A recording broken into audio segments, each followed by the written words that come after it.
Are you looking to get ready, be prepared, and transform your financial future?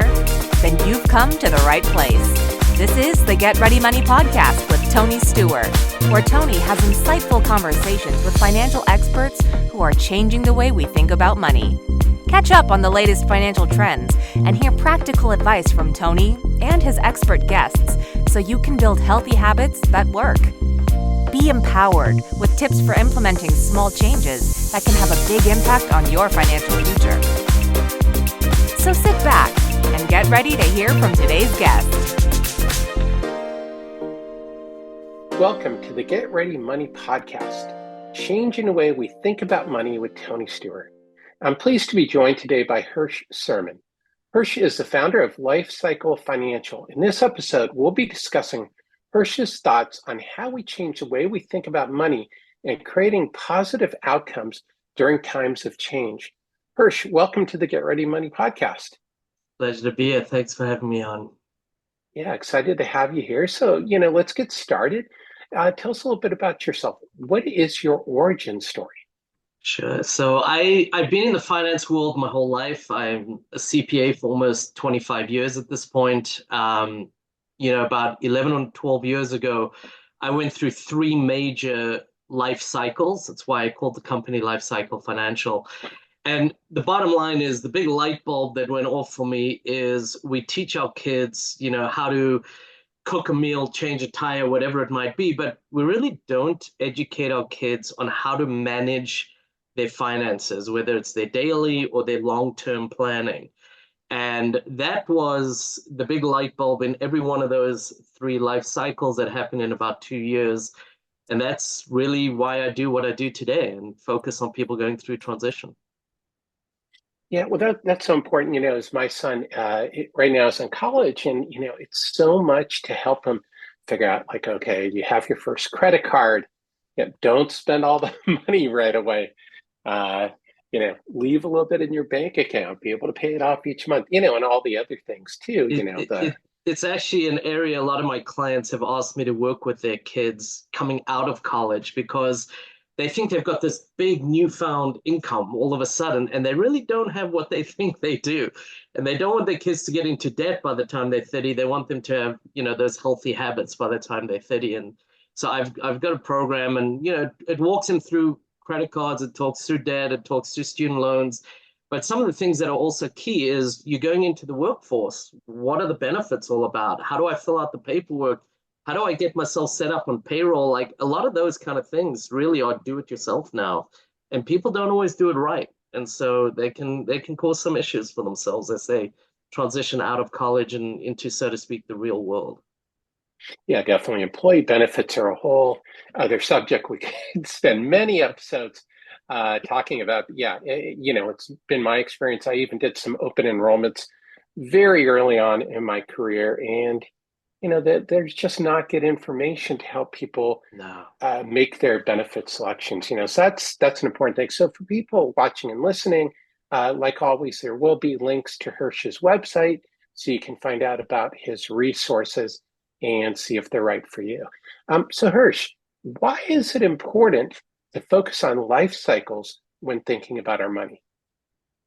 So in general, I think there's a heightened anxiety or stress when you go through a transition. When they talk about the most stressful times of people's lives, it's when there's a change. And so when you emotionally not at your best, you don't make the best decisions, both financially and non-financially. But I think that's a big piece of it. And the truth is as well, in general, our finances are more about the emotions associated with our finances than the finances themselves very often. So I think putting it all together, raising that stress level, obviously really having the right plan or the right thoughts are going to help you significantly as you go through those transitions. Fantastic. So, how do we go deeper? How do we create those positive outcomes during times of change? I think one of the biggest things that people don't do that they should, the first thing I think, coming back to what I said earlier, I think most people wing it when they're doing their finances. But one of the things I do, for example, I work a lot with people going through divorce. I work with people who are seniors, often transitioning out of the workforce, and really getting a full, deep understanding of what are your values, what are your priorities, what do you want it to look like after this, so to speak, transition or event is over. So you go through this life cycle and you want to have some goals as to what it's going to look like, you know. And I think, as I said, I work with people going through divorce, new college grads, seniors. They have very different focuses, but keeping that in mind and really, you know, for a new college grad starting their career with financially positive habits, it's going to be an amazing thing 20 years and 40 years down the road when they're starting to pay for college for their kids or when they're starting to think about retirement. So really having a different perspective, not just living for today, which I think unfortunately too many people do, but having the goals in mind and understand what they're trying to accomplish. You know, so another example, just real quick, going through a divorce, the divorcee may be thinking, you know, am I going to be okay financially? Well, what does that mean? What is, you know, what do you want in your life? Or, you know, can I afford the house? I want to keep the house. That's a whole, I spend a whole session often just on discussing the house. Is this a financial decision, emotional decision, just because you can afford it? Is it still the right decision? All these kind of things. A lot of things that can play in. But again, if you're just thinking a week or two down the road instead of a year or 2 years down the road, it's going to make a big difference in how you go through that transition. Yeah, no, and I'm with you 100%. You know, as I urge people to think about their goals first rather than particular products or outcomes, you know, and like with divorce, that's a great thing to discuss is the house. You know, that's the biggest asset, but does it make sense to keep the house? And is it part of your goals and values? You know, is it a good opportunity to move and downsize? Right. You know, are you in the right neighborhood where you want to be? You know, you're the rest of your life is changing, and maybe you need to, you know, or want to change where you live. But people oftentimes get stuck in that, like, okay, well, let's divide the house. What are we going to do with it? Rather than like, okay, well, Right. is the house part of, you know, our plan? And I'll give you, talking about the house, a perfect example in a divorce where often this happens. Somebody will say to me, oh, you know, I'm just going to stay in the house 2 or 3 more years till my youngest graduates high school. All right, well, let's think through that situation, right? If you sell the house today with your spouse while you're still married, you may get up to $500,000 capital gains exclusion. If you get divorced and hold it for 2 or 3 years, 250,000 of that goes away. So you could be creating a capital gains situation, or on average, it's roughly 8% to sell your house between commission and other closing costs. Are you going to want to split that with your current spouse, or you want to get divorced and then you've got to absorb the entire cost of selling the house 2-3 years later when they graduate? So that's an example, and maybe a better example of what I mean by don't just think for now, or, you know, a month or 6 months down the road, but really looking and taking each of those major decisions and maybe looking at it 3 years, 4 years, 5 years down the road and what the impact could be. Yeah, and I think that's really valuable advice is, you know, it's thinking through each of your options and how it's going to impact you down the road is, you know, it's like thinking back, you know, like you said, is looking 4 years down the road and going, okay, if I had done this option, how would it be different? Yeah. And I think people oftentimes rush in or they have tunnel vision, especially during a stressful time. Right. It's hard to take that step back and say, okay, here are my options when they're just trying to deal with the emotional trauma that comes with a change in marital status. Right. Right. And I will say, I think, you know, especially more recently, let's say the last 5 to 7 years, there are so many wonderful resources out there, like your roadmap as an example, just helping people through the year, guiding them in kind of incremental steps in how did you really change your life financially, or working with someone like myself who is engaged in that specific task at hand, if you want to call it that. I don't think a lot of the resources we see around now were around even 10 years ago, you know, and I think really you don't have to go it yourself, so to speak. And maybe it's not through a school or through your parents that you're learning some of these things, but when we spoke a couple months ago and I found out about your roadmap that time, I've signed up for it. I've read them. I think they're great ideas of just something for the week. Just, implement this and bring it into your life. And as you said earlier, small things can make a very large difference over time, right? So I think drawing on the resources that are out there, I think are huge. And 6 months, but think 6 years or 10 years, what they could really be doing, as you change your habits and as you develop new healthy ones. Definitely. And, I look back to John Wooden. For those who may not be familiar with him, he was one of the best all-time college basketball coaches. And he said, it's small details that matter. Now is the thing he honed in on as a big part of his formula for success. So Hirsch, let's switch gears for a second and talk about the get ready questions. So the first one is, what is one simple thing you can do each year to set yourself up for financial success? I think it comes back to a lot of what we've been saying. There's resources out there. Don't wing it is the overriding. Let's get educated. And then going back to our goals and our priorities, what is it that we want for this coming year? A lot of people say, I want to take a great vacation. Well, if you don't plan ahead, that can be an overwhelming financial burden for you, but being able to think it through becomes a much less daunting thing for you to look at as you go through it. So we've been speaking a little bit more about new college grads and divorce. Let's take, for example, a divorcee, right?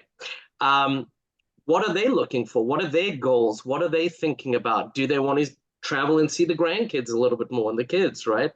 Those are the kind of things that you want to think about. So it's really planning ahead, looking at your priorities and saying, how do I fit these in? And are there things I might have to scale back on in order to accomplish what I want to? And that's the big thing, is those small adjustments. I don't have to cut it all out of my life, but I might have to scale back on a couple of things in order to accomplish the things that are more important to me. And I think that's something that people sometimes overlook, is that you can make small adjustments. It's not always a take it or leave it. The popular thing is like, give up your daily coffee. Well, maybe, but, can you give up your daily coffee a couple days a week and make that small change and still enjoy? And, I think coffee is a good example for all of us, because it's a microcosm of all the other decisions we make. So, along this line is, what is one habit that people can change when it comes to their money? I think, that don't wing it is a habit that people, or winging it, I should say, is really the habit. I think getting educated is an enormous piece of this. I've had so many people come to me and they are so clueless on how to manage their finances, and they get a bill and they pay it right away. But they don't think it through. They don't necessarily look at the bill and go, oh my gosh, my cable bill, or I'm not a big fan of cable, so I'll cut that one out completely. My internet bill just jumped $35 a month. If you're just winging it and you're doing it by rote, you're not looking at some of these small things that add up. And, as we said earlier, there's no one magic silver bullet that's going to change your financial landscape. There's just not. It's going to be a little bit here, a little bit there, etc. But you add, $35 here, $50 here, before you know it, over the year, you're saving a few $1,000s sometimes, and even more, understanding. I've got a client that I work with. He's in his 60s at this point, does a lot of woodworking, and used to subscribe to these gorgeous, absolutely gorgeous periodicals that would come in. And he said to me, Hirsch, I haven't looked at one of those periodicals in 3 years when I've been doing my woodworking. He goes to YouTube, he clicks play, he watches what he wants, pauses and goes and does it. He said, why am I still paying $180 a month in subscriptions, right? those are the kind of things that we can think about and be more present and stop winging it, as I've said before. Yeah, well, I think that's super valuable advice. And that's where I was going, when I wrote the Get Ready Blueprint, is to get people to, review the areas of their financial life that they put on autopilot. And if I understand you correctly, is, what you're really saying is think about what's on autopilot, review things that are on autopilot. Yes, the auto bill pay is an amazingly convenient thing, but it also can be a very expensive thing if you don't. So I'm not saying you have to handwrite a check for every single bill that you have. I don't do that. I don't recommend that people do it, because then it just becomes frustrating in many ways. But it doesn't mean that you shouldn't be reviewing those bills. I review my credit card statement line by line, just check that there's nothing suspicious there, right? That's also where I catch, did my internet bill jump up for $35 for the month? Oh, I need to make a call. What happened? Why did it change? What specials are you running now? I need to bring that down. So yeah, definitely don't set it and forget it, as they say. Set it and review it, I would say, is a much better approach. I love that. Set it and review it. And I think, I would urge people also to do what you're talking about, is review all these statements that you get. Go through them line by line. Yeah, it's going to take a little bit, but oftentimes you find things that you don't expect. And that's an easy way to be financially efficient. And for me, I do it with my wife. Is, Right. I go through it, and if I don't recognize the charge, I ask her. The other thing, and I don't know if you've noticed this, is that a lot of companies bill under different names. Yes. So you go and you buy something from a company A, and it's billed from a company B.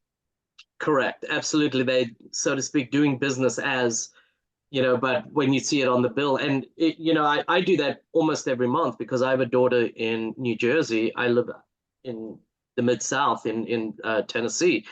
And I look at that and I say, I'll text her or whatever and say, hey, did you have a charge with XYZ? She's said herself, I don't recognize that. Call the number, and they answer with the name that, whether it's a restaurant, whether it's, a retail store, whatever it might be, puts it into perspective. So absolutely, those charges, and you want to verify them, because sometimes I've seen they are not the charges that you think they are. So definitely want to review them. Yeah, and I don't want to pick on any big companies, but I also notice that sometimes the amounts aren't quite the same as you pay at checkout. So I'd urge people to compare. You don't have to go through a $2 charge, but if anything, maybe over $50 or $25, whatever limit you set for yourself, is to go back through and see if that's actually what you thought you were paying. Because companies oftentimes make adjustments. I'm not going to pick on a big e-commerce giant that does that for people. So we'll leave it at that. I think everybody knows who I'm talking about. Right. So I think so. So Hirsch, what money myth are you trying to break? What money myth? That is a tough one. I think there's a lot of myths out there about your money.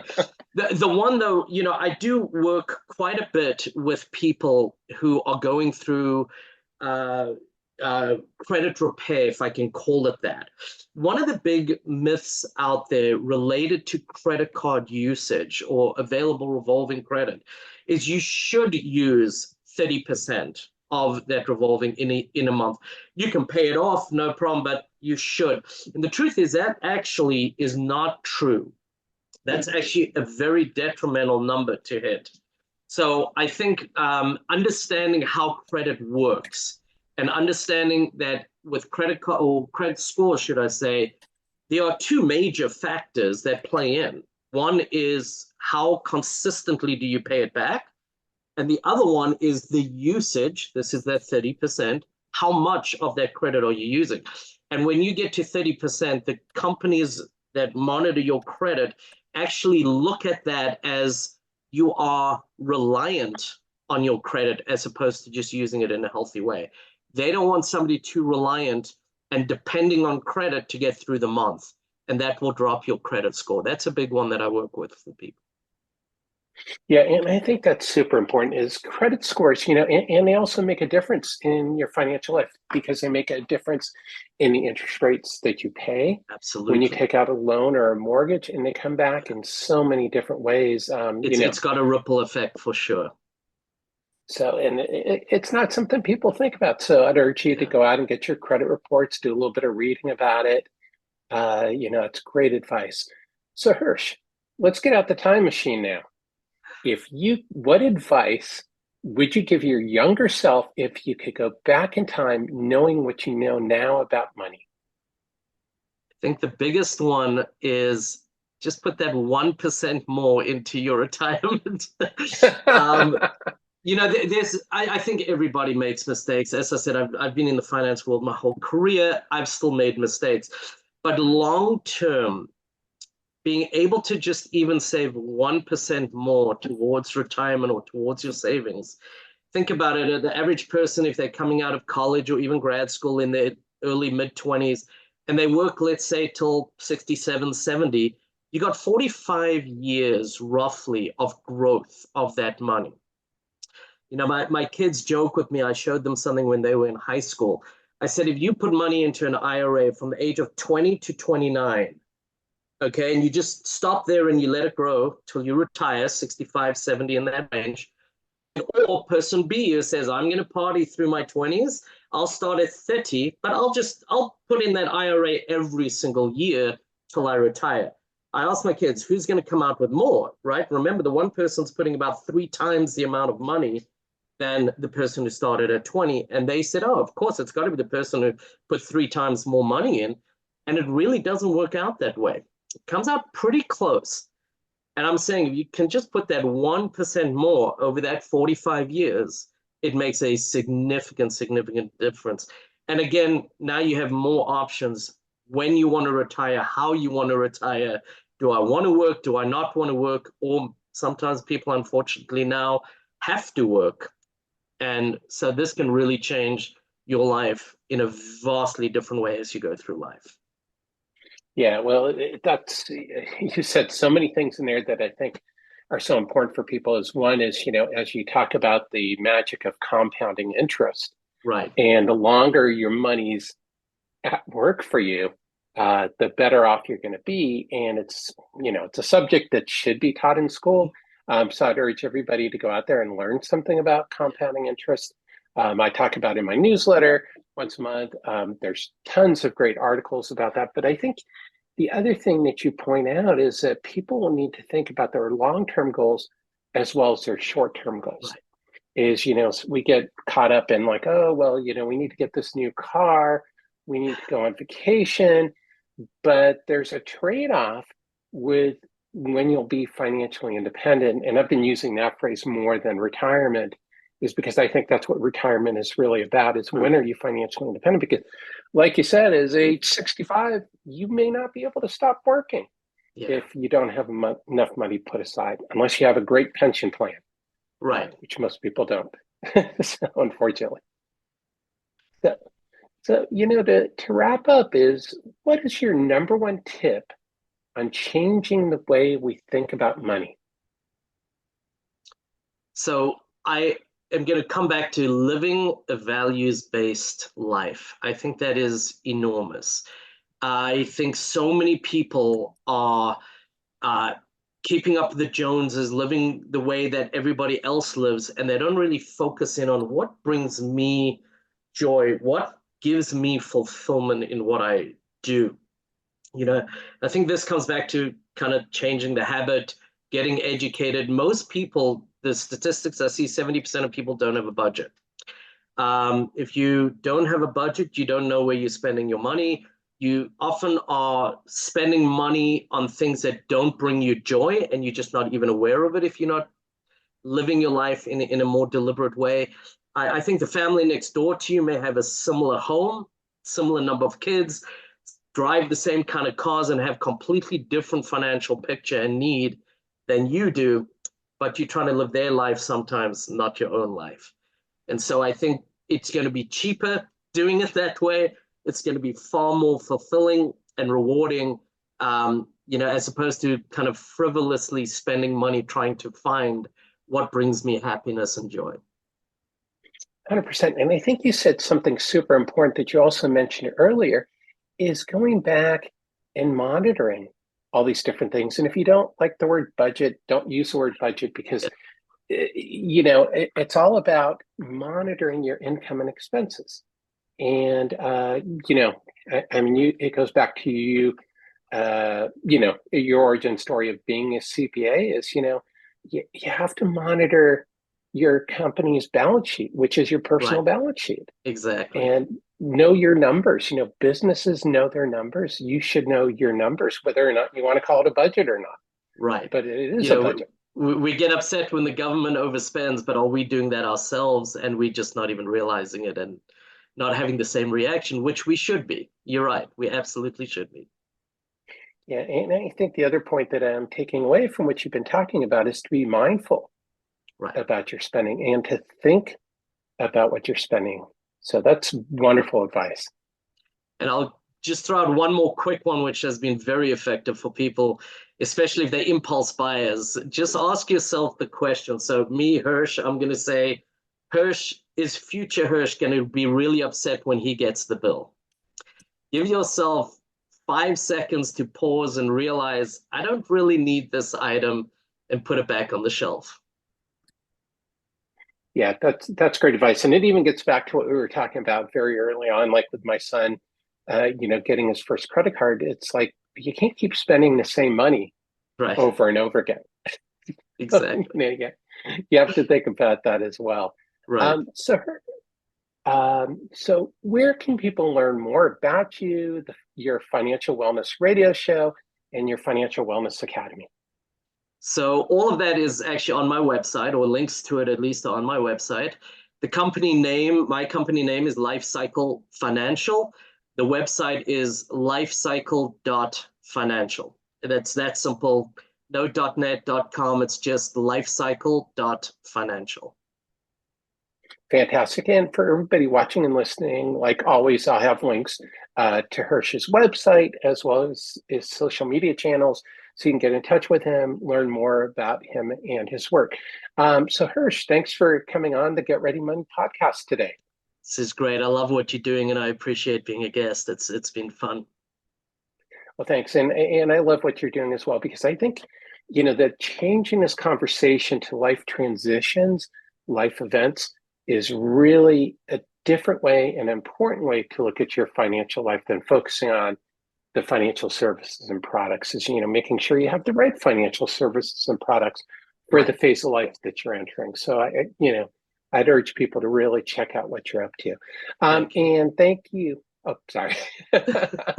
And thank you everyone for tuning in to this episode of the Get Ready Money podcast. Please be sure to like this video and subscribe to the Get Ready Money podcast. Until next time, let's change the way we think about money.